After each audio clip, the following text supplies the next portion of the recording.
Hi there, this is Elena with Black Sheep 303 Creative, and today's project is a gatefold card that I made using the Elizabeth Craft Designs Elegant Roses gatefold die that's really delicate and pretty, and I was dying to use it, so I had to. And there you see it, it's pretty cool. So to make the proper size card, my paper is 11 inches long by 5 3/4 high, and then I drew a very light line 2 3/16 in from each end so that I could line up my die in a straight line from each side. And so I just lined it up along the line and then die cut it out on each side. And the die cuts all the roses out, and then it scores a line just inside that line that I drew. So I do wind up erasing those lines in the end. Now I'm using my Spellbinders tool in one to kind of brush out all the delicate pieces and poke out anything that got left, and then I'm just prying it out of the die very carefully. This is a 100-pound soft finish white cardstock from Elizabeth Craft Designs, and I wanted something really heavy duty for the outside, and it did the job. It's nice and heavy weight. So I'm just very carefully folding along that scored line. I'm erasing my pencil line on the back. And then I will use my bone folder to really crease that down and get a nice crease going on either side. And that is my gatefold going. Now for the inside, I wanted to do an ombre pink, from dark on the outsides to light in the center. I thought that would look really cool through the roses in this die. Like, I thought it'd be kind of a cool effect to see through all that lacy paper. So that was my thinking, and I did this with distress ink. So this is onto 140-pound cold press watercolor paper from Arches. So it's pretty high quality watercolor paper, and I'm using picked raspberry as my darkest color. And so what I'm doing is I'm blending from my craft mat onto the watercolor cardstock, and I'm using a very light hand. Like, I am probably barely touching the paper, and that can get a little time. It gets a little time consuming. Like, and especially as I go to the lighter colors, I get lighter and lighter as I go with my hand. So I'm barely touching the cardstock, and I'm just going over and over and over and over it to build up the layers of color to get the color that I want. But that's really the best way to get a smooth blend. And then I go back and forth blending them together, as you'll see here in a bit, which also helps. But I really think that it's that very light hand coating the color over and over and over again, which gives you the smoothness of the ombre effect. Hopefully that makes sense. But you can see the sponge sugar is like the lightest color, and that took probably the longest just because of my going so lightly. And now I'm blending back into it with the worn lipstick, and now I'm going to go back with the sponge sugar and blend that out again. And that is, I do this with pretty much every distress ink blended background that I do. I always go back and forth between the colors, blending them back and forth just to get that nice smooth finish. And this can also help, like if you screw up, it can help blend out some of those mistakes. Now I wanted to darken down the picked raspberry on the outside edges, so I went back to that, and then that of course messed up my blend between the worn lipstick and the picked raspberry, so I had to go back and blend those together again. And then of course once I did that, I had messed up the blend between the sponge sugar and the worn lipstick, so I had to go back and blend those together again. So it's a little bit time consuming, but if you're patient and you take your time, it turns out really nicely in the end. Now for my clasp, I wanted to use this big flower from the Elizabeth Craft Designs Flower Power stamp set, and I am stamping this onto Bristol smooth cardstock using archival jet black ink. I'm doing this because I wanted to color them with my Zig Clean Color Real Brush markers, and I use water with that. So I needed waterproof ink, so that's why I used archival ink, and then I used the Bristol smooth paper because that is basically the only paper I will now use my zigs with. It blends, the markers blend amazingly on the Bristol paper. So if you have tried the zigs on other paper and been frustrated with how they don't blend, because I've had that happen, go to the Bristol. It will change your world. It's amazing how well it works on that paper. So I would highly encourage that if you have any frustrations with the Zig Clean Color Real Brush markers, because since I've gone to the Bristol paper, I love these markers. They may be my favorite way to color things anymore.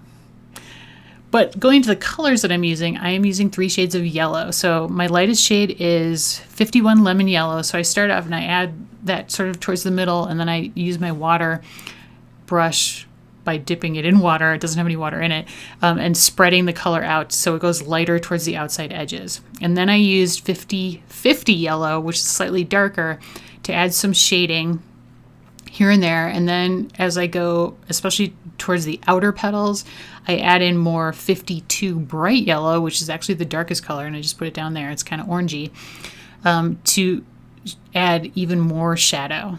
And my rule of thumb with flowers is generally like I shade darker in the middle, lighter towards the outside, and any petals that are under other petals are darker. So any area where the petal is overlapped gets extra shading around the petal that's overlapping it.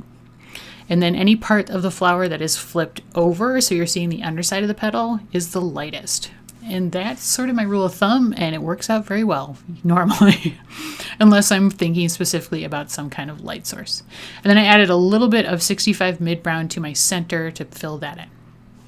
I wanted to add some leaves, so I grabbed a die from the Flower Power or the Spring Blooms die set, and I was going to cut some of those out, but I wanted to put glitter on my leaves. So I am adding double-sided adhesive sheets to my cardstock. So it is adhesive side up, and now I'm die cutting into the adhesive. So it's going to have adhesive on the front. So I'm taking and peeling back the adhesive and then just dipping it into the glitter pot. And then I'll peel off the rest of it and dip the rest of it into the glitter pot, so I don't actually touch the exposed adhesive. And then I'm burnishing it down with my fingers. So once it's covered in glitter, I'm burnishing it really well, and that gets the excess off, and it also adheres it really well, and then it brightens up the color a lot, and it's really pretty. And then I got smart and figured out I should use my tweezers. So I grabbed my tweezers and used the tweezers to dip it in the pot, but I still burnished it with my fingers. And I did do this for all 5 of my flowers. I just thought with my lacy dye going on with my gatefold, I needed a little glitter, because, you know, you gotta have glitter, right? So that's how I added my glitter.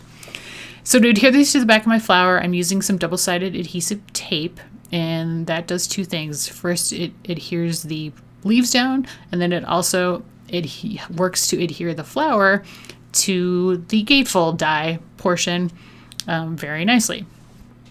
And I also used double-sided adhesive tape to adhere my watercolor paper to the inside of my gatefold piece.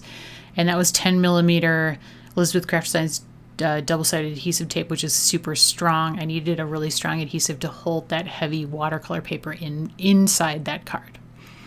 So that's how I'm going to position my flower, and then that is the greeting that I put on the inside. And I purposely picked something that was smaller than the flower so you wouldn't really see it through the front. Now, to cover up all my ugly tape that's on the back of that flower, I die cut another matching piece in white, and I'm just going to sandwich that gatefold die in between the 2 flowers to finish off the back of that flower and cover up any adhesive that's exposed through all the die cutting in the gatefold. And so it does a really nice job of finishing off the back there. And then I did mount my greeting onto a scalloped circle that is punched out of Gina K Designs Lemon Drop paper, which was a really nice match for my yellow coloring. And so I will adhere that right behind the flower, so you don't really even see it until you open the card, which is kind of fun and was on purpose.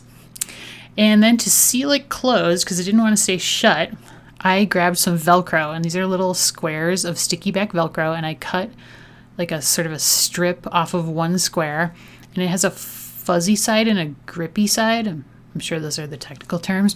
And so I stuck my fuzzy side down to the gatefold on the right there, and I'm going to trim it off so it matches the curve of the die.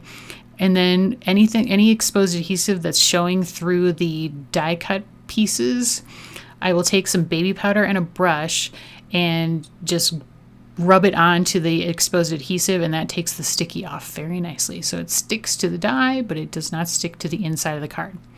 And then I'm going to take the grippy piece of the Velcro and stick it on top of the fuzzy piece, and then peel the adhesive back to expose the adhesive, and I'll press that down, and I'll just press the flower right on top of it so that sticks the grippy piece to the flower. And then when I just peel it off and open, you see the grippy pieces on the flower, fuzzy pieces on the other side, and they just stick down to each other very nicely, and it's a nice little kind of camouflaged closure. And there you see the pretty ombre effect through that delicate dye, and there you can see some of the shading on the yellow flower. Doesn't show well in the photos, unfortunately, but I hope you get the idea. So hopefully I've given you a little inspiration today. I think that ombre effect through that delicate die cut is really pretty and worth a shot. Could work as a Mother's Day card, a spring card, an Easter card, who knows? Possibilities are endless. Well, thank you so much for watching. There is a video or a supply list linked in the video description below, as well as on my blog. If you like the video, I'd love it if you give me a thumbs up, and I'm always thrilled when people subscribe to my channel. Here are a couple more videos I have done for Elizabeth Craft Design, so please click on either one of those if you are interested. Have a great day.